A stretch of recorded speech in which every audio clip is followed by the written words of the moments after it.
പ്രിയപ്പെട്ടവരെ, വിശുദ്ധ മത്തായിയുടെ സുവിശേഷം 5-ാം അധ്യായം 27 മുതൽ 32 വരെയുള്ള വാക്യങ്ങളാണ് നമ്മുടെ ധ്യാന വിഷയം.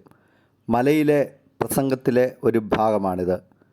കുടുംബത്തിൻ്റെ അടിസ്ഥാനമായ വിവാഹബന്ധത്തിൻ്റെ പവിത്രതയെ ഈശോ ഉയർത്തിക്കാണിക്കുന്ന ഭാഗമാണിത്. വ്യഭിചാരവും വിവാഹമോചനവുമാണ് ഇവിടുത്തെ പ്രധാന ചർച്ചാ വിഷയം. അന്ന് നിലവിലിരുന്ന ചിന്താരീതികളെയും പ്രായോഗിക നടപടികളെയും ഈശോ തിരുത്തുകയാണ്. ഈശോയുടെ തിരുത്തലുകൾക്ക് വിശുദ്ധ മത്തായി പൊതുവായ ഒരു ഘടന സ്വീകരിക്കുന്നുണ്ട്. അതിങ്ങനെയാണ്: വ്യഭിചാരം ചെയ്യരുത് എന്ന് കൽപ്പിച്ചിട്ടുള്ളത് നിങ്ങൾ കേട്ടിട്ടുണ്ടല്ലോ, എന്നാൽ ഞാൻ നിങ്ങളോട് പറയുന്നു. രണ്ടാമത്തേതിലും ഇങ്ങനെ തന്നെ: ഭാര്യയെ ഉപേക്ഷിക്കുന്നവൻ അവൾക്ക് ഉപേക്ഷാപത്രം കൊടുക്കണം എന്ന് കൽപ്പിച്ചിട്ടുണ്ടല്ലോ, എന്നാൽ ഞാൻ നിങ്ങളോട് പറയുന്നു. രണ്ട് വിവരണങ്ങളും ഈ ഒരു പൊതുവായ ഘടനയിലാണ് വിശുദ്ധ മത്തായി സജ്ജീകരിച്ചിരിക്കുന്നത്. വ്യഭിചാരം ചെയ്യരുത് എന്നത് 10 പ്രമാണങ്ങളിൽ 6-ാമത്തെ കൽപ്പനയാണ്.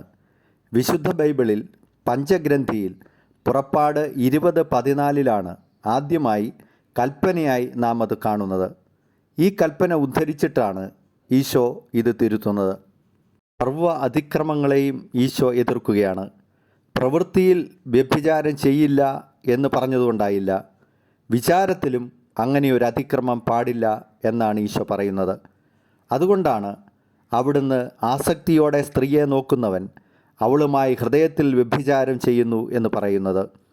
ഇത് യഥാർത്ഥത്തിൽ പഴയ നിയമത്തിലുണ്ട്. പുറപ്പാട് 20:17 നിയമാവർത്തനം 5:21 ഇതുണ്ട്.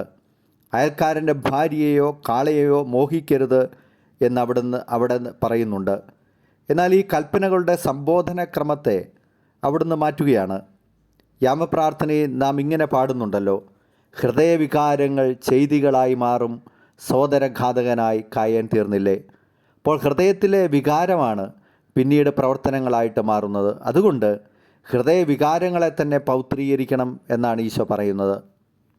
വ്യഭിചാരം സ്ത്രീയുമായി മാത്രം ബന്ധിപ്പിക്കുന്ന ഒരു നിയമപരമായ പാരമ്പര്യം യഹൂദരുടെ ഇടയിലുണ്ടായിരുന്നു.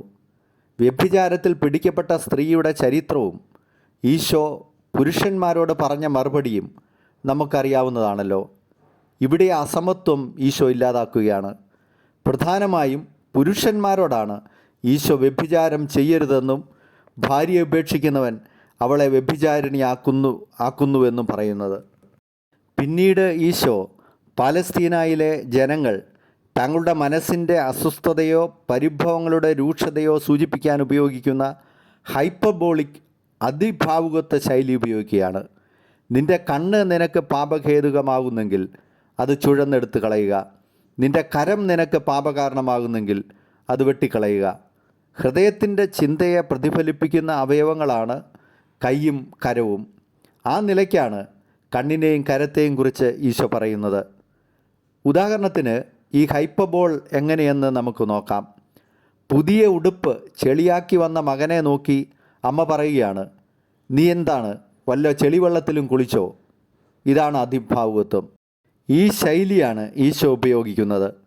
യഹൂദരുടെ ഇടയിൽ പടർന്നു തുടങ്ങിയിരുന്ന ഒരു ചിന്തയെ ശക്തമായി നിയന്ത്രിക്കാനാണ് ഈശോ ഈ ശൈലി ഉപയോഗിച്ചത്. യഹൂദ റബ്ബിയായിരുന്ന ഹില്ലേലിൻ്റെ സ്കൂൾ പ്രകാരം തൻ്റെ ഭാര്യയേക്കാൾ സുന്ദരിയായി ഒരുവൻ കാണുകയും അവളിൽ അനുരാഗം തോന്നുകയും ചെയ്താൽ ആ കാരണം മതിയായിരുന്നു ഒരുവന് ഭാര്യയെ ഉപേക്ഷിക്കാൻ. അന്ന് ബഹുഭാര്യാത്വം നിലവിലില്ലായിരുന്നു. അപ്പോൾ മറ്റൊരുവളെ കെട്ടണമെങ്കിൽ ഭാര്യയെ ഉപേക്ഷിക്കണം. ഹില്ലേലിൻ്റെ ചിന്ത പിന്തുടർന്ന് പലരും അങ്ങനെ ചെയ്യുന്നത് പെരുകുകയും കുടുംബ ബന്ധങ്ങളുടെ പവിത്രത തകരുകയും സാധുക്കളായ സ്ത്രീകൾ സങ്കടപ്പെടുകയും ചെയ്തപ്പോഴാണ് ഈശോ നിയമത്തെ ശക്തമായി അവതരിപ്പിച്ചത്. ദൈവത്തിൻ്റെ മനസ്സ് നിയമത്തിലേക്ക് അവിടുന്ന് തിരികെ കൊണ്ടുവരികയാണ്. വിവാഹമോചനത്തിന് ആകെ ചെയ്യേണ്ടിയിരുന്നത് ഇത്ര മാത്രമേ ഉണ്ടായിരുന്നുള്ളൂ: ഉപേക്ഷാപത്രം കൊടുക്കുക. നിയമാവർത്തനം 24:1 അത് പറയുന്നു. ഒരുവൻ വിവാഹിതനായതിനു ശേഷം ഭാര്യയിൽ എന്തെങ്കിലും തെറ്റ് കണ്ട് അവന് അവളോട് ഇഷ്ടമില്ലാതായാൽ ഉപേക്ഷാപത്രം കൊടുത്ത് വീട്ടിൽ നിന്ന് പറഞ്ഞയക്കാം. പുരുഷന് മാത്രമേ വിവാഹമോചനം സാധ്യമായിരുന്നുള്ളൂ, സ്ത്രീക്ക് പറ്റില്ല. സ്ത്രീക്ക് വേണമെങ്കിൽ കോടതിയെ സമീപിച്ച് ഭർത്താവിനോട് വിവാഹമോചനത്തിന് അപേക്ഷിക്കാം. വിവാഹമോചനത്തിന് ഭർത്താവ് ചെയ്യേണ്ടിയിരിക്കുന്നത് ഇത്രമാത്രമേ ഉണ്ടായിരുന്നുള്ളൂ: ഉപേക്ഷാപത്രം എഴുതുക. അതിലുണ്ടായിരുന്ന പ്രധാന വാക്യം ഇതായിരുന്നു: you are hereby permitted to all men. പിന്നീടിത് ഭാര്യയുടെ കയ്യിൽ കൊടുക്കുന്നു. അവളെ വീടിന് പുറത്താക്കുന്നു. തികച്ചും അനീതിപരമായ ഈ പ്രവൃത്തികൾക്കെതിരെയുള്ള ദൈവം തമ്പുരാൻ്റെ രോഷമാണ് യഥാർത്ഥത്തിൽ ഈ ഭാഗത്ത് നാം കാണുന്നത്. വിശുദ്ധ മത്തായിയുടെ സുവിശേഷം 19-ാം അധ്യായത്തിൽ ഫരിസേയർ ചോദിക്കുന്നു: ഏതെങ്കിലും കാരണത്താൽ ഒരുവൻ ഭാര്യയെ ഉപേക്ഷിക്കുന്നത് നിയമാനുസൃതമാണോ? അത് ഈ ഭാഗത്തോട് ചേർത്ത് നമുക്ക് വായിക്കാം. ഏതെങ്കിലും കാരണം നമ്മൾ മുമ്പ് പറഞ്ഞ ഹില്ലേലിൻ്റെ കാരണങ്ങളാണ്.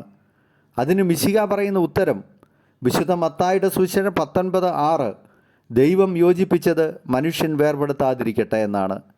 വിവാഹബന്ധത്തിൻ്റെ പവിത്രത ഈശോ ഉയർത്തി കാണിക്കുകയാണ്. ഈ ഭാഗം ഈ കാലത്ത് തിരുസഭ ധ്യാന വിഷയമായി തരുന്നതിൽ വലിയ പ്രാധാന്യമുണ്ട്. ഭാര്യാഭർത്തൃബന്ധങ്ങൾ ശിഥിലമാകുന്ന കാലമാണിത്. നിസ്സാരമായ കാര്യങ്ങളുടെ പേരിൽ പോലും വിവാഹമോചനത്തിന് അപേക്ഷിക്കുന്നവരുടെ എണ്ണം കൂടി വരികയാണ്. കോവിഡ് കാലം വരുത്തിയ ആശങ്കയിൽ കുടുംബ ബന്ധങ്ങളാണ് കൂടുതൽ തകർന്നത്. ഭാര്യാഭർത്താക്കന്മാർ ഉൾപ്പെടുന്ന വിവാഹത്തിൻ്റെ പവിത്രത തകർക്കുന്ന ദമ്പതികളെ കൈമാറുന്ന വാട്സാപ്പ് ഗ്രൂപ്പുകളെക്കുറിച്ച് പോലും നാം കേട്ടതാണ്. അതിനാൽ ഈ കാലത്ത് കുടുംബ ബന്ധങ്ങളെക്കുറിച്ച് നാം ശക്തമായി ധ്യാനിക്കണം. ഒരു സംഭവമോ കഥയോ എന്തുമാകാം. ഒരിക്കൽ കേട്ടത് പറഞ്ഞവസാനിപ്പിക്കുന്നു. അങ്ങ് വിദേശ നാടുകളിൽ എവിടെയോ സംഭവിച്ചതാണ്. കാലങ്ങളായി ജോലി ചെയ്തിരുന്ന ഒരു മനുഷ്യൻ്റെ ഉറക്കം എതിർച്ചയ ഒരു ദിവസം കൂട്ടുകാർ കണ്ടു. പിന്നെ 2-3 ദിവസം ശ്രദ്ധിച്ചു. അയാൾ ഒരു കൈ നിവർത്തിവെച്ച് നീട്ടിവെച്ച് കിടന്നുറങ്ങുകയാണ്. ഒരു ദിവസം അയാളോട് കാരണം ആരാഞ്ഞു. അയാൾ പറഞ്ഞു, ഭാര്യ 3 വർഷം മരിച്ചുപോയി. അവളെ ഓർത്താണ് ഞാൻ എൻ്റെ കൈ നീട്ടിവെക്കുന്നത്. പിന്നീട് 10 വർഷങ്ങൾക്ക് ശേഷം അയാൾ മരിച്ചു കിടക്കുമ്പോഴും ഒരു കൈ നീട്ടിവെച്ച് തന്നെയാണ് അയാൾ കിടന്നിരുന്നത്.